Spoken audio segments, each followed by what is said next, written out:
ರಾಗಿಣಿ ಗೆಳೆಯರ ಗಲಾಟೆಗೆ ಸಂಬಂಧಪಟ್ಟಂತೆ ಇದೀಗ ಹೊಸ ಟ್ವಿಸ್ಟ್ ಸಿಕ್ಕಿದೆ.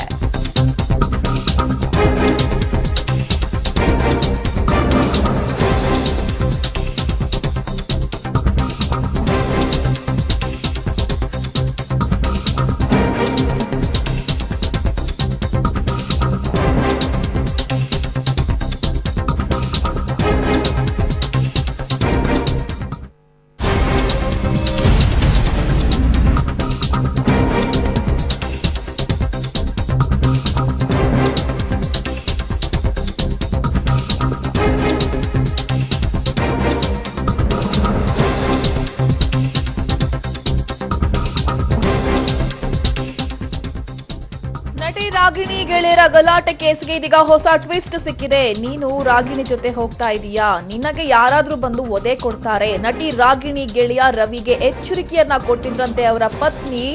ನನ್ನ ಬಾಳು ಹಾಳು ಮಾಡಿದೀಯಾ, ನಿನ್ನನ್ನ ಸುಮ್ಮನೆ ಬಿಡೋದಿಲ್ಲ, ಮದ್ವೆಯಾಗಿ ಬೇರೆಯ ಹುಡುಗಿಯರ ಜೊತೆ ಸುತ್ತಾಡೋದು ಸರಿನಾ ಅಂತ ಹೇಳಿ ಇಲ್ಲಿ ರವಿ ಪತ್ನಿ ಪ್ರಶ್ನೆಯನ್ನ ಮಾಡ್ತಾರೆ. ನಿನಗೆ ಏನು ಮಾಡಿದ್ರು ಕೂಡ ಬುದ್ಧಿ ಬರಲ್ಲ, ನೀನು ಎಲ್ಲಿದ್ದೀಯಾ ಅಂತ ಗೊತ್ತು, ಅಲ್ಲಿಗೆ ಒಬ್ಬ ಬಂದು ನಿನ್ಗೆ ಬುದ್ಧಿಯನ್ನ ಕಲಿಸ್ತಾನೆ ಅಂತ ಹೇಳಿ ಫೋನ್ ಮೂಲಕ ತನ್ನ ಗಂಡ ರವಿಗೆ ಆ ಪತ್ನಿ ಎಚ್ಚರಿಕೆಯನ್ನ ಕೂಡ ಕೊಟ್ಟಿದ್ರಂತೆ. ಈ ವಾರ್ನಿಂಗ್ ಬಳಿಕ ಹೋಟೆಲ್ಗೆ ಬಂದ ರವಿಗೆ ಇಲ್ಲಿ ಗಣಿ ಉದ್ಯಮಿ ಶಿವಕುಮಾರ್ ಥಳಿಸಿದ್ರು. ಗಮನಿಸ್ತಾ ಇದ್ರೆ ನಿನ್ನೆಯಿಂದಲೂ ಕೂಡ ಸಾಕಷ್ಟು ಬೆಳವಣಿಗೆ ಆಗಿತ್ತು. ಈಗ ಸಿಗ್ತಾ ಇರುವಂತಹ ಮಾಹಿತಿಯ ಪ್ರಕಾರ ಇಲ್ಲಿ ರವಿಶಂಕರ್ಗೆ ಮದುವೆ ಆಗಿತ್ತು. ಮದುವೆ ಆಗಿದ್ರು ಕೂಡ ಇಲ್ಲಿ ರಾಗಿಣಿ ಜೊತೆ ಸುತ್ತಾಟವನ್ನ ಮಾಡ್ತಾ ಇದ್ರಂತೆ. ನಿನ್ನೆ 11:40 ಟೈಮ್ ಅಂತ ಅನ್ಸುತ್ತೆ. ಆ ಸಂದರ್ಭದಲ್ಲಿ ಹೋಟೆಲ್ಗೆ ಏನೋ ಊಟಕ್ಕೆ ಅಂತ ಹೋಗಿದ್ದಾರೆ ರಾಗಿಣಿ ಜೊತೆ. ಆಗ ಅಲ್ಲಿಗೆ ಬಂದಂತಹ ಶಿವಕುಮಾರ್ ಅನ್ನೋರು ಹಲ್ಲೆಯನ್ನ ಮಾಡಿದ್ರು. ಬಿಯರ್ ಬಾಟಲ್ ನಿಂದ ಇಲ್ಲಿ ರವಿಗೆ ಹೊಡೆದಿದ್ರು ಅಂತ ಕೂಡ ಹೇಳಲಾಗ್ತಿತ್ತು. ಬೆಳಗಿನ ಸಂದರ್ಭದಲ್ಲಿ ಬೇರೆಯೇ ಆದ ಒಂದು ಟ್ವಿಸ್ಟ್ ಅನ್ನ ಪಡ್ಕೊಂಡಿತ್ತು. ಈಗ ಸಿಗ್ತಾ ಇರುವಂತಹ ಮಾಹಿತಿಯ ಪ್ರಕಾರ ಈಗ ಬೇರೆಯದ್ದೇ ಟ್ವಿಸ್ಟ್ ಅನ್ನ ಈ ಒಂದು ವಿಚಾರ ಪಡ್ಕೊಳ್ತಾ ಇದೆ. ಈ ಬಗ್ಗೆ ಇನ್ನಷ್ಟು ಮಾಹಿತಿಯನ್ನ ಕೊಡ್ತಾರೆ ನಮ್ಮ ರಿಪೋರ್ಟರ್ ಮುರಳಿ. ಏನ್ ಕತೆ ಇದು ಅಂತ ಹೇಳಿ ಅರ್ಥವೇ ಆಗ್ತಾ ಇಲ್ಲ. ಹೊಸ ಟ್ವಿಸ್ಟ್ ಪಡ್ಕೊಳ್ತಾ ಇದೆ ವಿಚಾರ. ಖಂಡಿತವಾಗ್ಲೂ ಏನಂದ್ರೆ ಈಗಾಗಲೇ ಮದುವೆ ಆಗಿತ್ತು.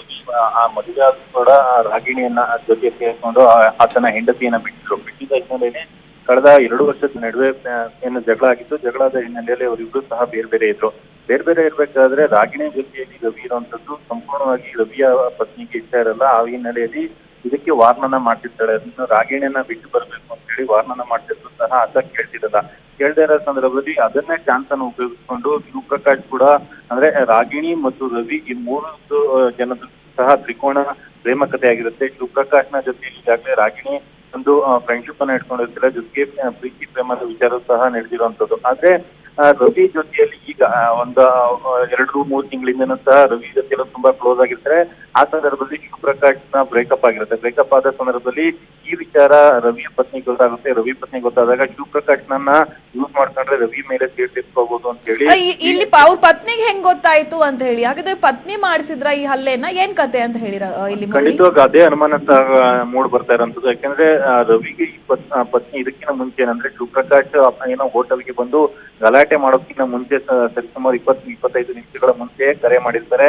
ಕರೆ ಮಾಡಿ ನಾನು ಎಷ್ಟು ಹೇಳಿದ್ರು ಸಹ ನೀನು ಬುದ್ಧಿನ ಕಲಿತಲ್ಲ, ನಿಮಗೆ ಬುದ್ಧಿಯನ್ನ ಕಲಿಸಲಿಕ್ಕೆ ಒಬ್ಬ ಬರ್ತಾನೆ, ಇನ್ನು ಸ್ವಲ್ಪ ಹೊತ್ತಿಗೆ ನೀನು ಅಲ್ಲಿಂದ ಜಾಗ ಖಾಲಿ ಮಾಡು ಅನ್ನೋ ರೀತಿಯಲ್ಲೂ ಸಹ ಮಾತನಾಡಿದ್ರು ಅನ್ನೋದ್ರ ಬಗ್ಗೆ ಈಗ ಮಾಹಿತಿಗಳು ತಿಳಿದು ಬರ್ತಾ ಇರೋಂಥದ್ದು. ಅಂದ್ರೆ ಈ ಮುಂಚೆನೆ ಶಿವಪ್ರಕಾಶ್ನ ಜೊತೆಯಲ್ಲಿ ಅವರ ರವಿ ಪತ್ನಿ ಮಾತಾಡಿದ ಅನ್ನೋ ಅನುಮಾನಗಳು ಸಹ ಮೂಡ್ ಬರ್ತಾ ಇರೋಂಥದ್ದು. ಯಶೋಧ.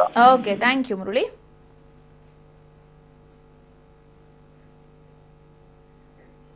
ಬ್ರೇಕಿಂಗ್ ನ್ಯೂಸ್ ಬರ್ತಾ ಇದೆ, ಬನ್ನಿ ನೋಡೋಣ.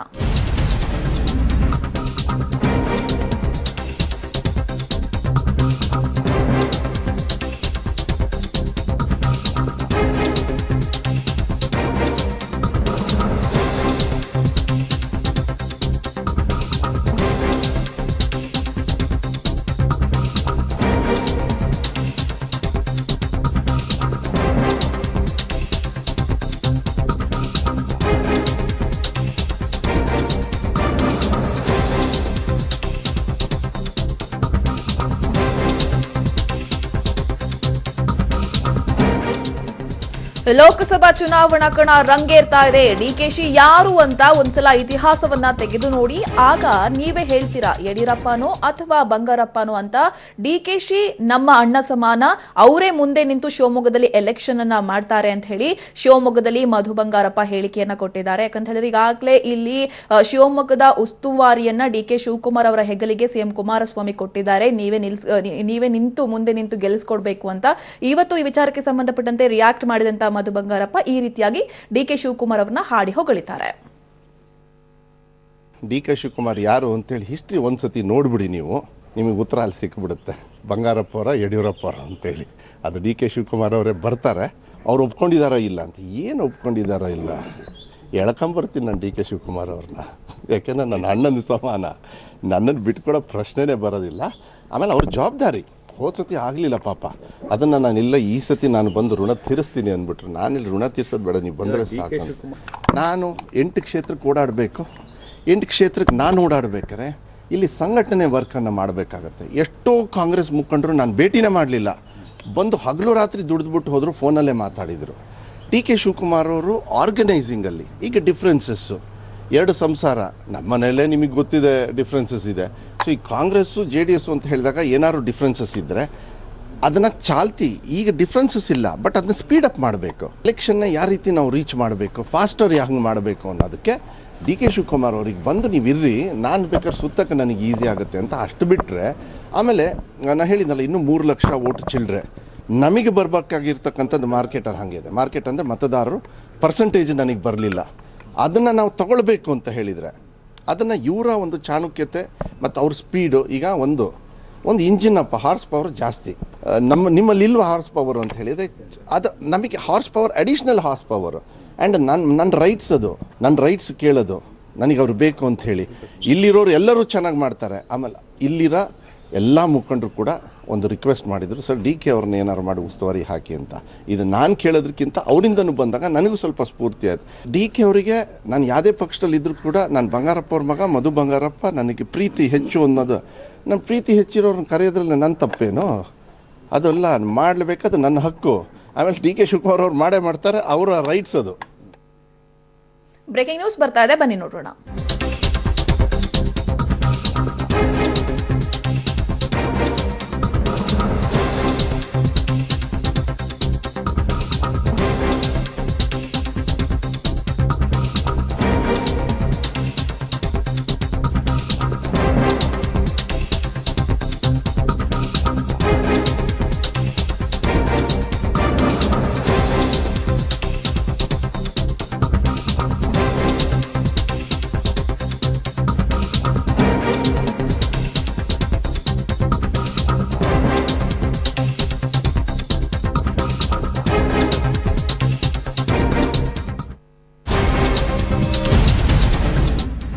ಸುಮಲತಾ ಪರ ನಿಂತ್ರ ಹಾಗಾದ್ರೆ ಮಾಜಿ ಸಚಿವ ಚೆಲುವರಾಯಸ್ವಾಮಿ ಅನ್ನೋ ಒಂದು ಅನುಮಾನ ಕಾಡ್ತಾ ಇದೆ. ಸಾಕಷ್ಟು ಬೆಳವಣಿಗೆಗಳು ಕೂಡ ಆಗ್ತಾ ಇದೆ. ಇದೀಗ ನಿನ್ನೆ ಒಂದು ಸಭೆಯನ್ನ ಕೂಡ ಮಾಡಿದಂತೆ ಕಾಂಗ್ರೆಸ್ ಕಾರ್ಯಕರ್ತರ ಜೊತೆ ನಿನ್ನೆ ಚೆಲುವರಾಯಸ್ವಾಮಿ ಅವರು ಗೌಪ್ಯ ಸಭೆಯನ್ನ ನಡೆಸಿದ್ದಾರೆ. ಆ ಸಭೆಯಲ್ಲಿ ನಮ್ಮ ಅಸ್ತಿತ್ವಕ್ಕಾಗಿ ನೀವು ಸುಮಲತವನ್ನ ಬೆಂಬಲಿಸಿ, ಜೊತೆಗೆ ಮಾರ್ಚ್ 20ರಂದು ಸುಮಲತಾ ಪತ್ರ ಸಲ್ಲಿಕೆ ಇದೆ.